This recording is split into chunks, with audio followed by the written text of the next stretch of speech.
ఏంటే ఏంటే నాకే ఎదురు చెప్తున్నావు? ఎప్పుడైతే వాడు నీ కడుపు చించుకుని ఈ భూమి మీదకొచ్చాడో అప్పుడే వాడికి నీకు రుణం తీరిపోయింది. ఇప్పుడు నువ్వు వేరు, వాడు వేరు. దయచేసి అలా అనకండి. నేను ఇప్పుడే నా బిడ్డకి దూరంగా వెళ్ళలేను. తల్లి బిడ్డని వేరు చేయకండి ప్లీజ్. ఏంటే వేషాలేస్తున్నావా? నాటకాలు ఆడుతున్నావా? లేదండి, మిమ్మల్ని చేతులు జోడించి అడుగుతున్నాను.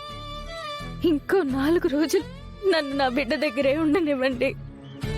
నువ్వేడ్చి కన్నీళ్లు పెట్టుకుంటే కరిగిపోతాననుకుంటున్నావా?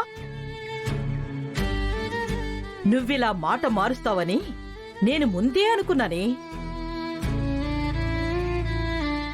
అందుకే అగ్రిమెంట్ రాయించుకున్నాను. నువ్వెంటనే వెళ్ళక తప్పదు. దయచేసి నన్ను అర్థం చేసుకోండి. కావాలంటే మీ కాళ్ళు పట్టుకుంటాను. ఇంకొన్నాళ్ళు నన్ను బాబు దగ్గరే ఉండనివ్వండి. లే లే లే, చేతులు జోడిస్తున్నాను, కాళ్ళు పట్టుకుంటున్నానని వేషాలు వేస్తున్నావేంటే? కొన్నాళ్ళు ఉంటానంటే ఇంకా ఎన్నాళ్ళు? వాడు పాకేదాకా ఉంటావా? పాలు మర్చిపోయేదాకా ఉంటావా? లేక పరిగెత్తేదాకా ఉంటావా? ఎన్నాళ్ళుంటావే చెప్పు. అన్ని రోజులు కాదండి. వచ్చే గురువారం బాబుకి బారసాల చేద్దామని అర్జున్ ప్రసాద్ సార్ చెప్పారు కదా, అప్పటి వరకు ఉంటానండి.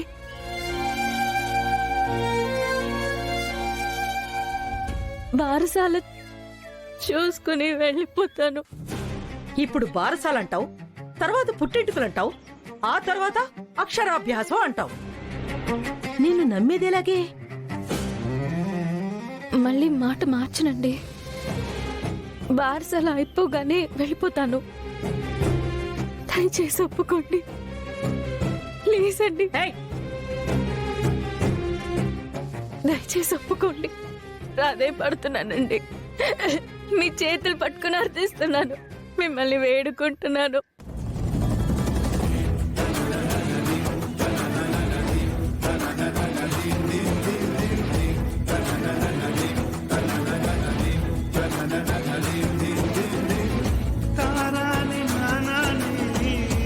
సరే, బారసాల వరకు నీకు టైం ఇస్తున్నాను.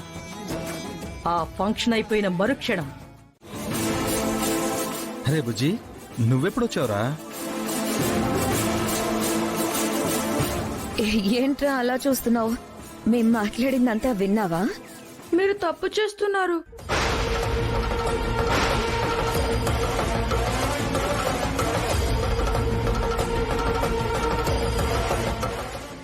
మేమేం తప్పు చేస్తున్నావురా? బయట ఆడుకుంటున్న నన్ను రూమ్ లోకి పిలిచి చదువుకోమన్నారు. ఇప్పుడు తీరా రూమ్ లోకి వస్తే మీరిద్దరూ మాట్లాడుకుంటున్నారు. ఇంక నేను ఎక్కడ చదువుకోవాలి?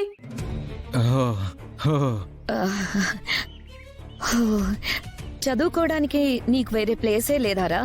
రూమే కావాల్సి వచ్చిందా? నేను వేరే చోట చదువుకుంటే డిస్టర్బ్ గా ఉంది. ఇక్కడైతేనే కాన్సంట్రేషన్ గా చదవగలను. రే మా మొదల కొడక, నువ్వు ఇక్కడే చదువుకో, మేమే బయటికి వెళ్తాం. చదువుకో పదవంతిక.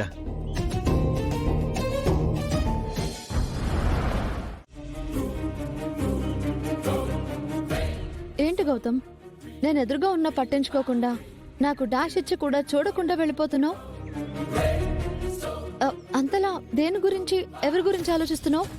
నా గురించేనా? కాదు, నా భార్య గురించి, నా బిడ్డ గురించి. కానీ నేను మాత్రం ప్రతి క్షణం నీ గురించి ఆలోచిస్తున్నాను గౌతమ్.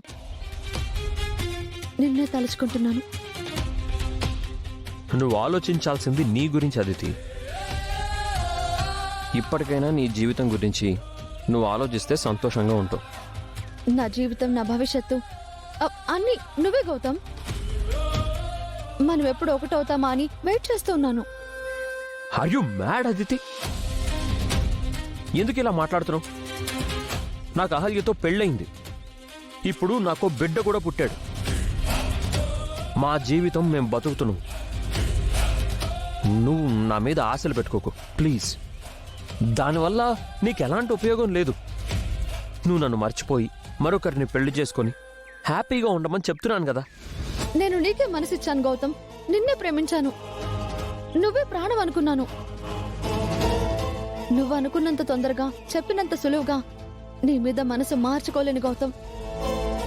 నిన్ను మర్చిపోలేను. నువ్వు మర్చిపోయి మరొకరిని పెళ్లి చేసుకుంటాను, సంబంధాలు చూడు అన్నావు. ఇప్పుడు ఎందుకు ఇలా మాట్లాడుతున్నావు? నాకు నచ్చిన సంబంధాలు నువ్వు తీసుకురాలేదు. నాకు నీలాంటి వాడు కావాలి గౌతమ్. నేను నీకు అన్ని విధాలుగా తగిన వాడినే తీసుకొచ్చాను, కానీ నువ్వే మనసులో ఏదో పెట్టుకొని ఆ సంబంధాలన్నీ చెడగొట్టావు. ఓకే గౌతమ్, ఇక డొంక తిరగడొద్దు. నా మనసులో ఉన్నది డైరెక్ట్ గానే చెప్పేస్తాను. నా మనసంతా నువ్వే ఉన్నావు గౌతమ్. నా జీవితంలో నీకు తప్ప మరొకరికి చోటు ఇవ్వను. నాకు నువ్వే కావాలి. చెప్తే అర్థం కావట్లేదు ఆదితి. నా భార్య బిడ్డను వదిలి నిన్ను పెళ్లి చేసుకోవడం జరగని పని. జరగాలి గౌతమ్. ఎందుకంటే నువ్వు ముందు నాకే మనసిచ్చావు, పెళ్లి చేసుకుంటానని మాటిచ్చావు. నేను దానికి కట్టుబడి ఉన్నాను. మనం అనుకున్నవన్నీ జరగవు ఆదితి. లైఫ్ అంటే అదే. నువ్వు అనుకుంటే మన పెళ్లి జరుగుతుంది గౌతమ్. నువ్వే కాదు, ఎవరేమనుకున్నా మన పెళ్లి జరగదు. ఎందుకు జరగదు? మనం చిన్నప్పటి నుంచి కలిసి పెరిగాం, ప్రాణంగా ప్రేమించుకున్నాం. ఆ అహల్య మధ్యలో వచ్చింది. దాని బిడ్డని మధ్యలోనే వదిలేసే మనం పెళ్లి చేసుకుందాం.